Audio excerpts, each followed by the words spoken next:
내일이면은 성매매 방지법이 시행된 지 10년이 되는 날인데요. 근데 성매매는 더 교묘하게 이루어지고 있고요. 여성들의 인권 침해 계속 당하고 있습니다. 어떤 대책이 필요한지 성매매 문제 해결을 위한 전국 연대의 정미래 대표 연결해서 이야기 나눠보겠습니다. 정미래 대표님. 네, 안녕하십니까. 네, 당시에 그 10년 전에요. 성매매 방지법이 어떤 목적으로 만들어진 거죠? 예, 원래 그 성매매 방지법은 예전에는 윤락행위등 방지법이라고 있었습니다. 예. 법이 이제 사문화돼서 영향력을 발휘하지 못한 상태에서요. 네. 2000년도에 이제 군산 대명동 지역에 화재가 발생해서 여성들이 사망한 사건이 있었고요.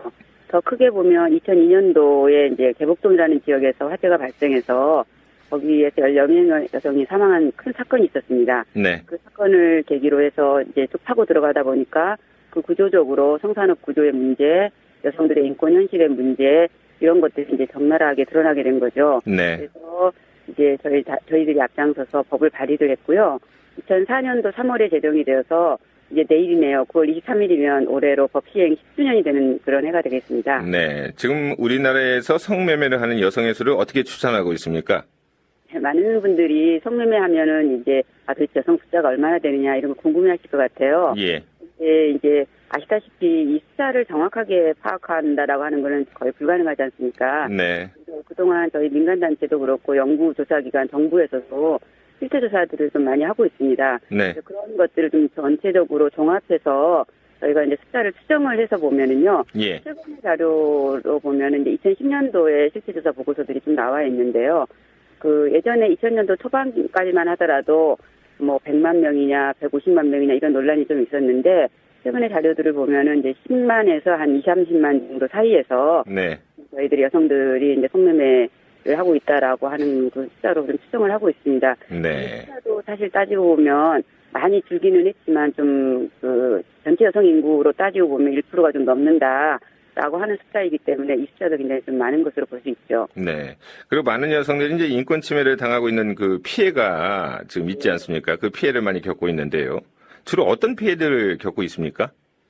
그 성매매 현장에서 여성들이 겪는 어려움이나 피해 이런 것은요. 네. 원래 성매매를 뭐 내가 뭐 하고 싶어서 한다 이거보다는 경제적인 이유로 성매매를 하게 됐다라고 하는 것은 이미 많은 곳에서 드러난 현실이거든요. 예. 경제적인 이유라고 하는 건 돈을 벌 목적이었을 텐데 이 문제가 그럼 돈을 벌었느냐라고 하는 것으로 봤을 때 돈을 벌기 어렵다라고 하는 것이 가장 큰 어려움입니다. 네. 이는 바로 성불금이라든지 먼저 받는 돈들 이런 것들이 있다는 이유로 인해서 원치 않은 성매매를 하게 되기 때문에 거기로부터 비롯되어지는 많은 그 인권 침해 상황들이 발생을 하게 되는데요. 그런 것들도 기본적으로 존재를 하지만 또 거기에 더해서 뭐 벌금이라든지 뭐 여러 가지 문제들로 인해서 착취 구조가 또 그 안에 존재를 합니다. 네. 또 이 돈을 벌어야 되는데 돈이 없다 보니까 일단 먼저 일수라든지 사채라든지 이런 고리사채를 이제 빌려서 쓰다 보니까 그 고리사채를 갚는 것도 감당하기 어렵게 되고 또 이분들이 사라져버릴까봐 연대보증이라고 하는 맞보증 형태들을 세우다 보니까 어떤 한 여성이 문제가 생기면 연쇄적으로 예. 문제가 발생하는 다양한 문제를 겪고 있는 거죠. 알겠습니다. 고리의 또 사채도 문제고요. 네. 지금 피해를 겪더라도 이제 피해 사실을 좀 알리지 못하는 경우가 상당히 많고요. 또 네. 성매매에서 벗어나기 위해서 이제 도움을 요청하는 경우도 있을 것 같은데요. 실태가 좀 어떻습니까? 예, 상당, 10년 전에 법이 만들어짐으로 인해서. 예. 그동안에 굉장히 많은 도움과 요청을 받았고요. 저희들이 통계적으로 봐도 실제로 이제 굉장히 많은 여성들이 이 법에 의해서 많은 도움을 요청을 했습니다. 그런데 초창기에는 그래도 여성들이 이제 성매매 피해자가 돼서 이게 법적으로 좀 도움을 많이 받았었는데. 네. 최근 몇 년 사이에 이제 법이 집행력이 좀 떨어지다 보니까 업주들의 협박이라든지 위협이라든지 10년 전에 받아나왔던 그 성불금 차용증 있지 않습니까? 예. 이런 것들을 가지고 이제 위협해 들어오는 경우들도 많이 있어서 최근 상담소들이 이 여성들을 지원하고 도움을 주는데 굉장히 많은 힘을 들이고 있습니다. 아, 그렇군요. 그러니까 성매매 방지법 시행 전과 시행 후를 비교해 봤을 때 네. 일단 그 성매매를 하는 여성의 수는 일단 줄어들긴 했지만 네. 네. 그러나 이제 그 원래의 목적을 달성하지는 못했다 이제 그런 말씀이잖아요. 네네. 네.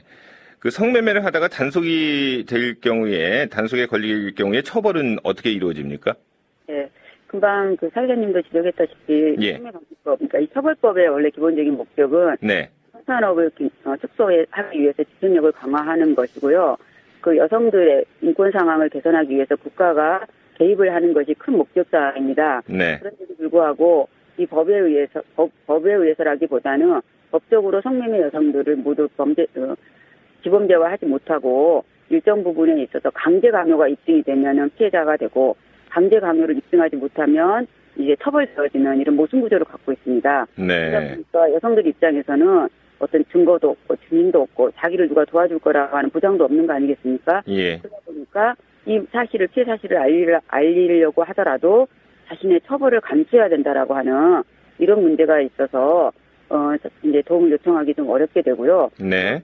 이거보다 더 먼저는 우리 사회가 이 성매매 여성 폭력 피해자들에 대한 낙인이 굉장히 심하지 않습니까? 예. 그래서 그 피해자에게 책임을 부여하는 이런 방식으로 작동을 되어지는데 성매매 여성들에 대해서는 더 심하다는 거죠. 그러니까 성매매를 신고하거나 고소하는 여성들을 성매매 행위자로 지금 인지하고 처벌하고 있다 그런 말씀인가요? 그렇죠. 고소를 했음에도 불구하고 네. 그래 당신도 성매매를 했으니까 이 부분에 대해서는 처벌을 해야 됩니다라고 하는 것이 기본적으로 갖고 있는 문제이죠. 네. 그러면 이 문제를 좀 어떻게 해야 된다고 보시나요?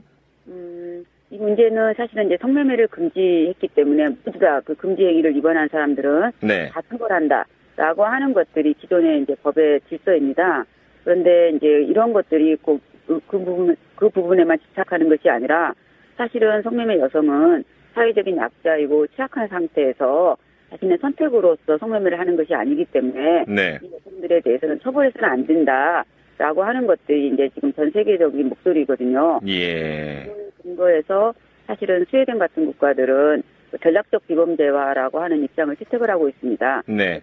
처벌하지 않고 성을 사는 행위를 한 구매자라든지 알선업자들을 좀 더 강력하게 처벌함으로 인해서 성산업을 줄이고 그 안에 들어있는 여성들의 인권을 보호할 수 있다라고 하는 것들이 이제 기본 취지이기 때문에요. 네. 저희도 이 여성들에 대한 처벌을 하지 않도록 하고 오히려 법 집행력을 강화해서 알선업자들을 좀 더 강력하게 처벌하고 성을 사는 행위를 하는 구매자라고 칭해지는 사람들에 대해서 처벌을 확실히 한다라고 한다면 오히려 이 성산업도 줄이고 여성들의 인권 상황도 개선될 거라고 생각하고 있습니다. 네. 그러니까 성매매 금지법을 좀 근본적으로 이렇게 좀 개정할 필요가 있다 이제 그런 말씀으로 들리는데요.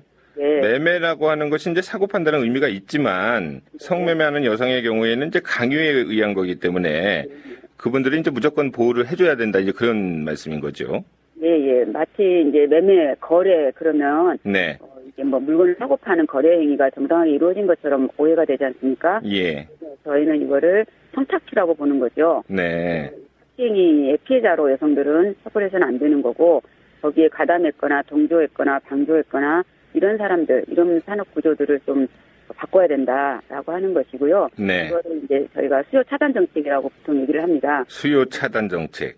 예, 네. 수요 차단하는데 좀 더 국가가 힘을 기울이고 거기에 좀 해 나간다면 시민들의 의식도 좀 변화가 되고 이런 부분들에 우리가 좀 어떤 사회적 가치를 가지고 나아가야 될 건가라고 하는 것들이 되어지면서 좀 더 자연스럽게 우리 사회 전체가 살성매매할 수 있는 그런 방향으로 나아갈 거라고 좀 기대하는 거죠. 네.